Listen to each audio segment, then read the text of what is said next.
sebelum punya gelar mati berani di lapangan. Begitu punya gelar lain hidupnya bisa berubah sama sekali. Saya percaya saudara pasti kenal orang-orang tertentu itu. Berarti ada yang salah dalam gelar-gelar itu tadi. Mengaku, lu betul nggak? Kalau nggak salah nggak mungkin membelenggu mereka. Kenapa dulu belum punya gelar berani mati? Setelah punya gelar kok jadi makin takut begitu? Dan alasannya macam-macam. Ayo kita sadar. Jadi bukan doa untuk misi. Kita bergerak. Yang doa sudah Tuhan Yesus. Doa dia lebih hebat daripada doa kita. Tugas kita cuma bergerak.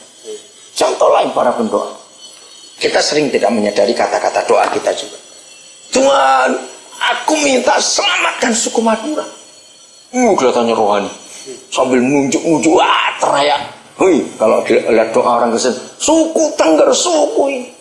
Saudara lihat betapa super bodohnya kita dengan kalimat doa. Di mana super bodohnya kita? Makasih Pak Yodo Pestil baru saya.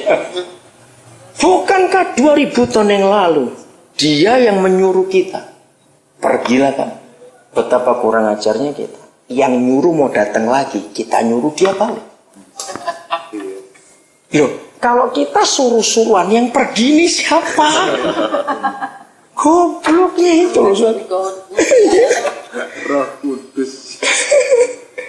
Jadi seharusnya doa kita tuh begini. Tuhan, beri kami ide. Bagaimana kami masuk ke mereka untuk mengambil mereka. Itu doa yang betul, bukan doa selamatkan lagi, bukan. Maka itu kita harus rendah hati untuk mau belajar lagi. Betapa banyak yang salah. Betapa banyak yang salah dalam hidup kita. Bagian terakhir soal misi. Maaf, bukan saya sombong, tapi ini rahasia. Sampai hari ini saya belum pernah kitab ulangan. Saya belum pernah baca buku misi apa saja yang membahas misi di ulangan 29. Saya belum pernah dengar orang bicara misi siapapun juga tentang ulangan. Maaf, bukan saya sombong. Mungkin ada yang saya belum tahu.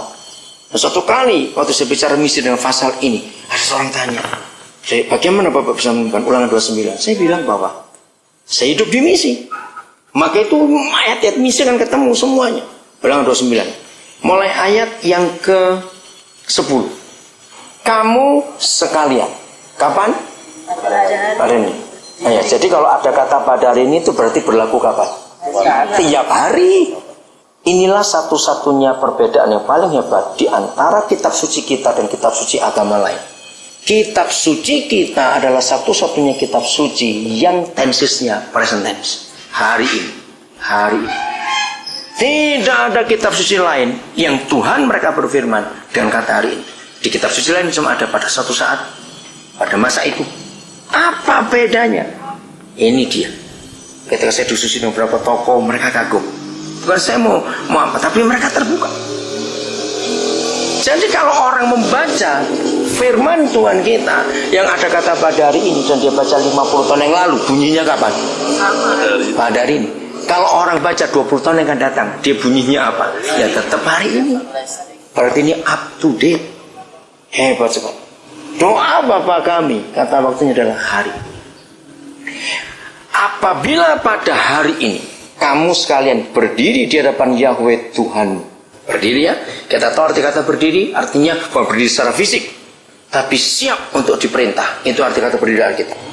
Para kepala sukumu, 1. Para tua-tuamu, 2. Para pengatur pasukanmu, 3. Semua laki-laki Israel, 4. Anak-anakmu, 5. Perempuan-perempuanmu. Stop sampai situ dulu.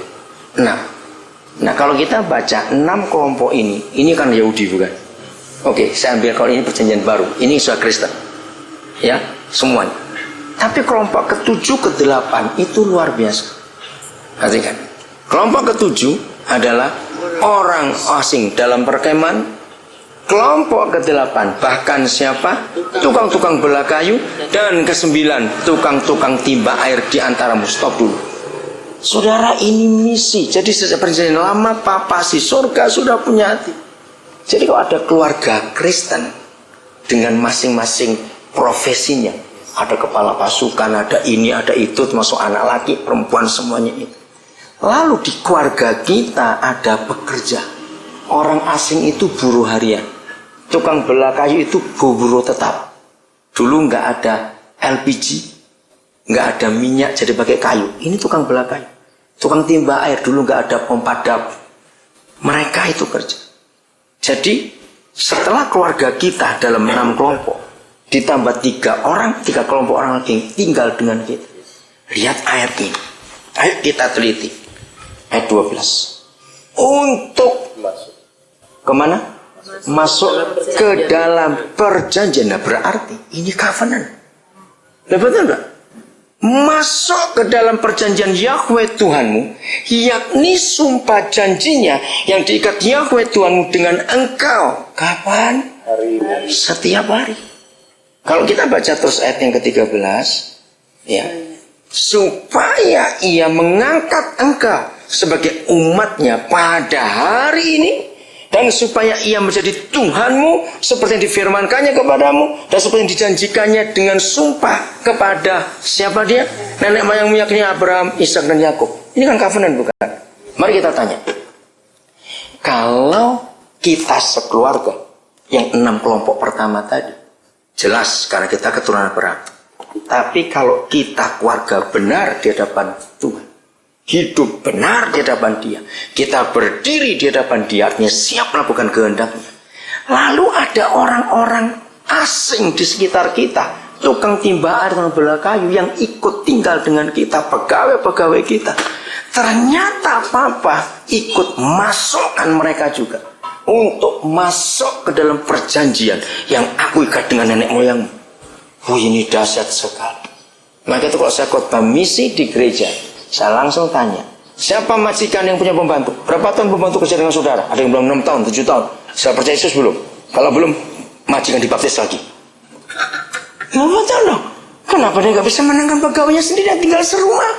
Ada yang salah ya? Gembala dengar khotbahmu salah kalau begitu. Apa khotbahmu pada majikan-majikan Kristen ini? Kenapa nggak bisa menangkan pembantu? Ayat ini saya pakai. Hei, pegawai majikan-majikan yang tiap hari tinggal semobil dengan sopir. Kalau kita pakai istilah garam dunia, anggap aja mereka telur bebeknya kita mau asin, tapi jangan ngomong pada mereka, nanti tersinggung. Nah, Yesus berkata, tidak tahu kamu bahwa kamu itu garam dunia. Jadi makin gemuk orangnya makin berat garamnya. Loh ya dong. Udah berasa gemuk kok. Loh enggak ini. Nah, bayangkan. Kalau satu telur bebek itu kita mau asin, itu cukup dengan 2 sendok makan garam. 2 minggu saja direndam asin. Nah, iya, berat saya 61 kilo. Maka saya punya prinsip kalau ada resepnya sama Tiko. Betul itu. Nah, karena kami diajar juga ngasin telur sebabnya. Nah, jadi saya punya prinsip, kalau ada orang yang belum percaya Yesus mau tinggal dengan saya, maka itu saya selalu nampung orang di rumah, selalu 3 bulan telur itu harus asin. Amin. Karena garamnya 61 kilo. Kalau sampai 3 bulan kumpul saya nggak asin, ini garam cap apa? Pasti garam palsu sudah. Coba renungkan. Nanti kualitas garam diperbaiki. Maka itu ayatnya hanya berdiri, enggak ibadah, berdiri saja, tapi bisa menyedot orang lain untuk masuk ke dalam perjanjian dengan Yahweh Tuhan yang ikat dengan nenek moyang. Berikut kita akan ketemu orang ke-10 dan orang ke-11. Ayat 14 ya. Bukan hanya dengan kamu saja aku mengikat perjanjian dan sumpah janji ini. Jadi bukan cuma kita keluarga saja loh. 6 kelompok tadi dan tambah kelompok yang ke-8, 7, 8, 9. Tetapi dengan setiap orang, saya mau tambahkan satu kata, yang hanya ada di sini pada hari ini bersama-sama dengan kita yang berdiri di hadapan Yahweh Tuhan kita. Saudara, saya menangis. Tahun 70-an saya dapat pewahyuan ayat. Maka itu saya tetap ada di misi sejak awal. Saya dipanggil Papa karena saya tahu. Kenapa? Jadi kalau kita cuma ketemu orang itu hari ini saja, tapi karena benar, karena kita benar, berdiri benar, maka orang itu pun akan disedot masuk dalam perjanjian. Nah, itu kenapa sampai hari ini saya nggak pernah beli mobil, padahal saya bisa beli mobil. Saya tetap ingin naik kendaraan umum, saya senang naik oplet, angkot, taksi. Karena ayat ini. Kalau saya cuma ketemu hari ini orang-orang itu, saya nggak ketemu lagi. Kalau saya benar, saya akan buat sesuatu. Saya akan bayari ongkos angkot mereka. Itu berkat Tuhan. Kalau saya kesempatan ngomong, saya akan ngomong. Karena ayat ini. Kalau kita ketemu orang, nah kita di Indonesia, tiap hari itu bisa ketemu orang. Sesepi-sepinya tempat. Berdiri 10 menit, beberapa orang terlewat di depan kita. Ayo kita buat sesuatu. Amin. Karena janji Papa, orang itu yang dimasukkan. Ini orang ke-11, orang ke-10. Orang ke-11 lebih indah lagi. Ayat 15 ya. Dan juga dengan setiap orang yang tidak ada, agak sulit. Saya mau ganti yang kata belum. Yang belum ada di sini pada hari ini bersama-sama dengan kita. Jadi ini yang kapan? Akan datang.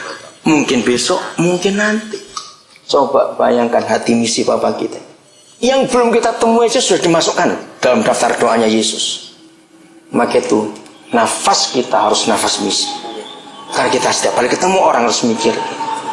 Hari ini tadi pagi saya menyampaikan kebenaran di antara sekian 20 orang muslim di satu perusahaan. Saya bersyukur. 2 minggu yang lalu pas hari Minggu ada seorang Hindu namanya Pak Made di Nabire. Dia mengumpulkan semua karyawannya Pak Hindu Islam Kristen. Mau buka puasa boleh. Buat ibadah. Jadi saya sudah dikenal oleh orang-orang itu. Wah, saya sudah berusaha mengeluarkan Yesus dari gereja. Satu berikutnya, satu perusahaan lagi. Karyawannya 100% itu muslim. Buka puasa. Saya diminta untuk khotbah dulu. Saya bersyukur untuk kepercayaan. Dan orang-orang tahu, walaupun saya pendeta. Tapi saya nggak fanatik dalam Kristen. Karena memang Yesus bukan orang Kristen. Nah, inilah kebenaran itu. Itu hati Papa untuk misi. Itu kita melangkah sekarang. Gereja lah yang mempersulit misi dengan banyak macam teori dan kata-kata yang tidak. Oke.